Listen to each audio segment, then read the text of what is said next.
ये radio laxity है, हमारे साथ हैं शाहीन बानो, आप इन्फेक्शन कंट्रोल नर्स हैं। शाहीन जी, पहले तो ये बताएं कि बहुत सारे श्रोताओं को ये शब्द बहुत अजीब लग रहा है, ये इन्फेक्शन कंट्रोल नर्स होते क्या है? सर, इन्फेक्शन कंट्रोल नर्स ये जो एक टर्म है, ये वाकई में आप सबके लिए बहुत नई होगी, लेकिन मैं 11 साल से इस पोस्ट पे हूँ और उससे पहले भी मैंने इसकी ट्रेनिंग ली हुई है। Infection control and prevention nurse इसे कहते हैं। सर, ये एक नर्स जैसे जीएनएम होती हैं, बीएससी होती हैं नर्स ही हैं, लेकिन ये स्पेशलाइज्ड ट्रेनिंग इनको होती है जो इन्फेक्शन प्रिवेंशन, जो हॉस्पिटल में आपका एक जो पेशेंट यहाँ पर आया है अपनी बीमारी लेकर, उसको हम फर्दर और दूसरा इन्फेक्शन ना दें। कोई फैकल्टी, कोई स्वीपर, वार्ड बॉय या नर्सिंग स्टाफ अपनी तरफ से उसको दूसरा कोई इन्फेक्शन ना दे काम करते वक्त, या दूसरे मरीज़ का इन्फेक्शन एक दूसरे मरीज़ों के बीच में ना फैले, या मरीज़ से वापस हेल्थ केयर वर्कर को इन्फेक्शन ना हो। इस चीज़ की गाइडलाइंस के साथ में WHO, यूनिसेफ, CDC, इनकी गाइडलाइंस को फॉलो करवाते हुए जो हम प्रिवेंटिव मेजर्स लेते हैं, या फिर अगर इन्फेक्शन हो भी गया है तो उसके कंट्रोल के लिए हम लोग क्या मेजर्स लेते हैं, ये एक नर्स जो है, स्पेशलाइज्ड ट्रेंड जो नर्स होती है, वो इन्फेक्शन कंट्रोल नर्स कहलाती है, जो ये काम करती है। थोड़ा सा ये बताएं कि इन्फेक्शन होते बहुत तरह के, संक्रमण बहुत तरीक़ों के होते हैं।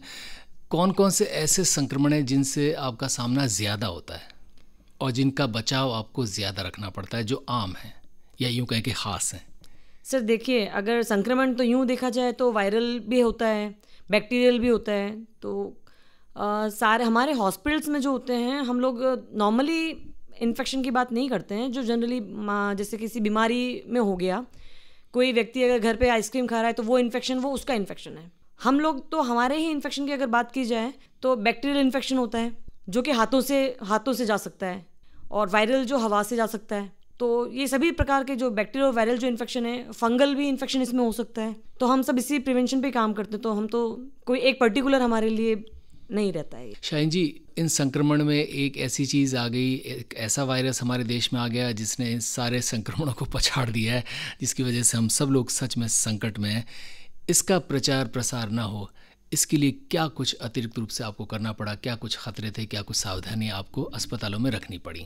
सर देखिए, हम लोगों के लिए, क्योंकि हम लोग सब ट्रेंड स्टाफ होता है, ये एक वायरस ही है हमारे लिए। यानी आपके लिए कोविड-19 एक वायरस ही है? बिल्कुल, ये कोविड-19 हमारे लिए सिर्फ एक वायरस ही है। जैसे दूसरे वायरल इन्फेक्शन होते हैं, उससे पहले स्वाइन फ्लू भी आके चला गया हमारे यहाँ पे। तो हम लोगों को इसके लिए कोई स्पेशल ट्रेनिंग्स नहीं करनी थी। जो हम लोग ट्रेंड हैं, बस उसी को अपग्रेड करना था। तो जिस दिन फर्स्ट हमारे यहाँ पे ट्राइडेंट में केस आया था, हम उस दिन भी डरे हुए नहीं थे, क्योंकि हम लोग ट्रेंड थे। मैं 11 साल से यही काम कर रही हूँ, तो कुछ नया तो हमें करना ही नहीं था। तो बस हमने अपना सामान उठाया, हमें पता था किस केमिकल से ये चीज़ें क्लीन होगी, और अच्छा, उससे जो हाइपोक्लाइट सोल्यूशन, छोटी मोटी चीज़ें जो हम यूज़ कर रहे हैं, उससे हाई लेवल वर्जन जो है हम ऑलरेडी यूज़ कर रहे हैं। तो हमें तो डर की बात ही नहीं थी। जो छोटी चीज़ को हम छोड़ चुके थे, उसी को वापस लेना था, और जो चीज़ें हम हाई ग्रेड पे यूज़ कर रहे हैं, वो उससे भी कोविड जा रहा था। तो नया कुछ सीखना नहीं था। स्टाफ हमारा सारा ट्रेंड था। बस ये था कि सोशली जो है हम लोगों के लिए थोड़ा सा ये एक चुनौती थी कि हम तो कर ही रहे हैं, लेकिन हम जैसा कर रहे हैं वैसे ही जनता से कैसे करवाया जाए। तो फिर गवर्नमेंट सेटअप से ट्रेनिंग शुरू करवा दी, और क्योंकि मैं इस सब में ऑलरेडी ट्रेंड हूँ, हम ट्रेनिंग देते ही हैं, तो मेरे लिए थोड़ा सा ईजी था। और थोड़ा सा मुश्किल इसलिए था कि जनता को कैसे समझाएं जो टर्म्स हैं, बैक्टीरिया, वायरसेस और इनकी क्लीनिंग।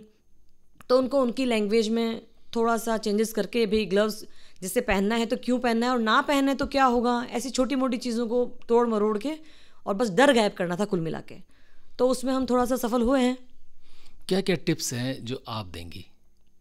सर टिप्स तो सबसे बड़ी बात तो मैं ये कहना चाहती हूँ कि आप डरें ना, क्योंकि जितनी भी नॉलेज है अगर हम में, कॉन्फिडेंस भी, अगर डर जो गया ना सर, तो सब खत्म हो जाता है। आपको जितना आता है, और डर तो फिर आपसे हाथ धुजवाएगा ना आपके, आप कांपेंगे डर के मारे, तो आप भूल जाएंगे। तो सबसे पहले ये बात है कि आप कॉन्फिडेंस में रहें, घबराएं ना, और रिलैक्स मोड में जो भी काम करेंगे ना, तो वो ईजी होगा। तो टिप्स तो क्या है, आपको मास्क पहनना ही है। अब मास्क पहन के कहाँ क्या काम करना है, डूज एंड डोंट्स ना, वो वैल्यू करते हैं। आपने मास्क पहन लिया तो ये नहीं है कि आप सेफ हैं। मास्क पहना क्यों है आपने? मास्क पहना है तो फ्रंट पे आप, जैसे कि आप सांस लेते हैं तो छोटे छोटे जो मिट्टी के कण हैं, उनके साथ में वायरस और बैक्टीरिया चिपके हुए होते हैं, वो आपकी नाक में आते हैं, तो वो उसको फिल्टर कर लेता है।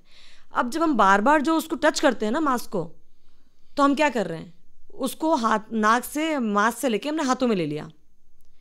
चले कोई बात नहीं, ले लिया तो उस वक्त ये ध्यान रखें कि अगर हमने मास्क को टच कर लिया है तो उसी वक्त हम हैंड हाइजीन परफॉर्म कर लें। बस ये छोटी छोटी चीज़ों का ध्यान रखना है। शाहीन जी, यूँ देखा जाए तो इन्फेक्शन तो होते ही होते हैं, संक्रमण तो बहुत सारे हैं, जैसे कि आप जिक्र भी करी थी, बैक्टीरियल है, वायरल है। इनसे बचने के लिए आम तौर पर, हालांकि बहुत मुश्किल है बचना क्योंकि वायरस बहुत छोटी सी चीज़ है, बैक्टीरिया भी बहुत छोटी सी चीज़ है, क्या क्या चीज़ें हमें नियमित तौर पर, हालांकि कोविड ने बहुत सारे लेसन्स दिए, अलग बात है, क्या क्या चीज़ें ऐसी है जो नियमित तौर पर हर व्यक्ति को अपने जीवन में ढाल ही लेनी चाहिए या उनमें ढल जाना चाहिए? एक छोटी सी चीज़ है सर, हैंड हाइजीन।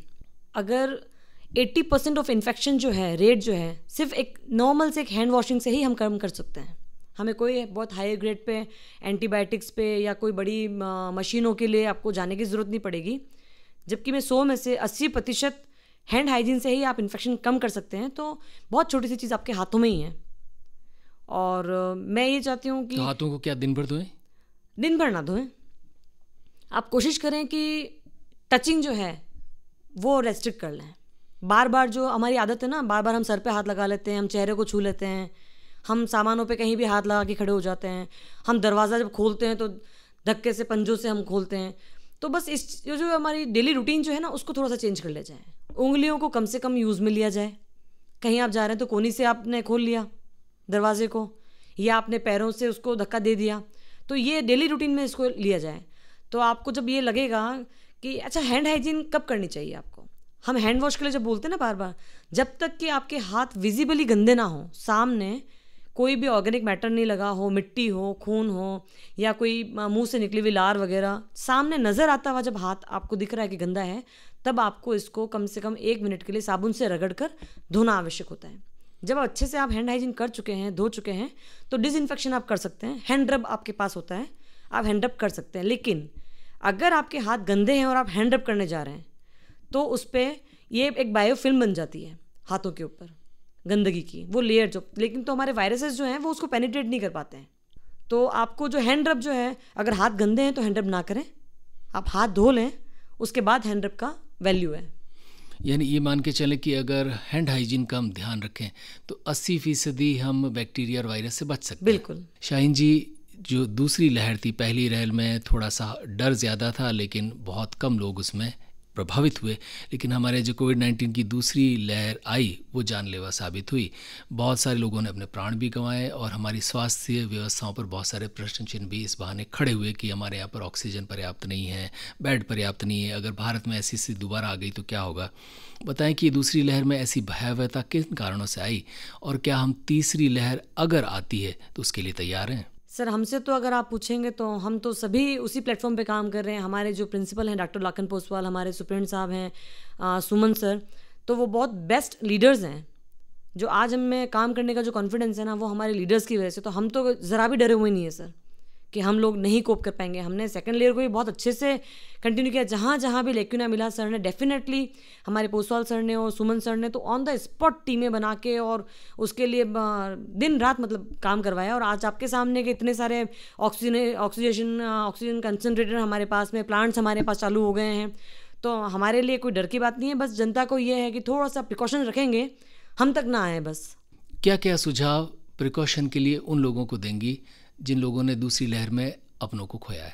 देखिए, जिन लोगों ने अपनों को खोया है वो तो नो डाउट कि डरे हुए होंगे, सहमे होंगे। तो उनके लिए बहुत ज़्यादा सुझावों की ज़रूरत नहीं है प्रिवेंशन के लिए।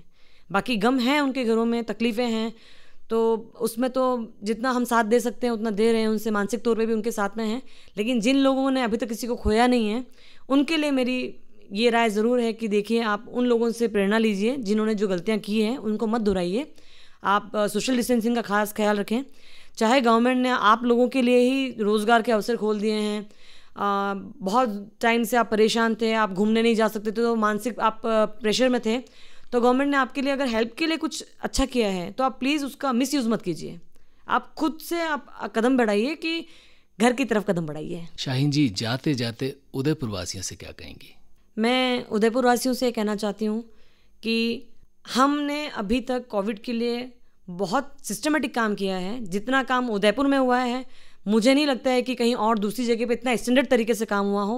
सारा स्टाफ आपका ट्रेंड है, आपको घबराने की ज़रूरत नहीं है, आप बहुत सेफ़ हाथों में हो, सेफ़ लीडर्स के हाथों में हैं। डॉक्टर पोसवाल, डॉक्टर सुमन सर, वो बहुत स्टैंडर्ड और बहुत ही स्टाफ को साथ में लेके और इंटेलिजेंटली काम करने वाले लोग हैं, तो आपको डरने की ज़रूरत नहीं है, बस थोड़ा सा प्रिकॉशन की ज़रूरत है, बाकी हम आपके साथ हैं। शाहीन बानो, आपका हृदय से आभार।